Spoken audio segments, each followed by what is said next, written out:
कोंढावळ येथील ऐतिहासिक किल्ल्याची साफसफाई. कोंढावळ येथील ऐतिहासिक पुरातन काळातला किल्ला आहे. इथं बऱ्याच वर्षापासून काटेरी झुडपाणी व घाणीमुळे किल्ल्याच्या आतील भागात जाणं अडचणीचं झालं होतं. हे सर्व लक्षात घेता ग्रामपंचायत सरपंच, उपसरपंच व श्री स्वामी समर्थ केंद्र सेवेकरी शाखा कोंढावळ यांच्या संयुक्त विद्यमाने या किल्ल्याच्या आतील व परिसरातील काटेरी झुडपं काढण्यात आली आणि परिसर साफसफाई करण्यात आला. हा किल्ला पुरातन काळातला असून या किल्ल्याला भेट द्यायला इतर राज्यातून विविध ठिकाणाहून पर्यटक येत असतात. या किल्ल्याच्या अवतीभोवती काटेरी झुडपांचं साम्राज्य वाढल्यानं किल्ल्याच्या आत जाणं जिकिरीचं होत होतं.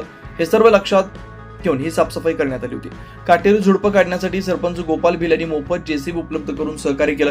यावेळी स्वामी समर्थ केंद्र वडाळी शाखेचे मधुकर माळी, समता परिषदेचे जिल्हा उपाध्यक्ष तथा उपसरपंच विनोद अहिरे, सामाजिक कार्यकर्ता भगवान भिल, ग्रामपंचायत सदस्य अर्जुन शेवाळे, सामाजिक कार्यकर्ता विष्णू भिल, कैलास सैंदाने, नारायण अहिरे, भास्कर अहिरे, लक्ष्मण मिस्त्री, ईश्वर भिल, सुदाम भिल, दिलीप भिल आदी उपस्थित होते.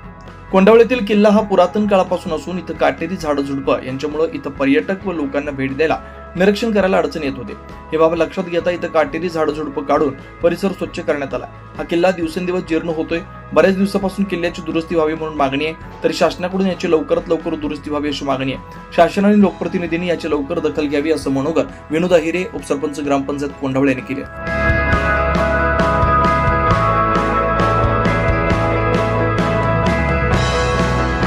24 लाईव्ह महाराष्ट्र न्यूज साठी जगन ठाकरे, शहादा.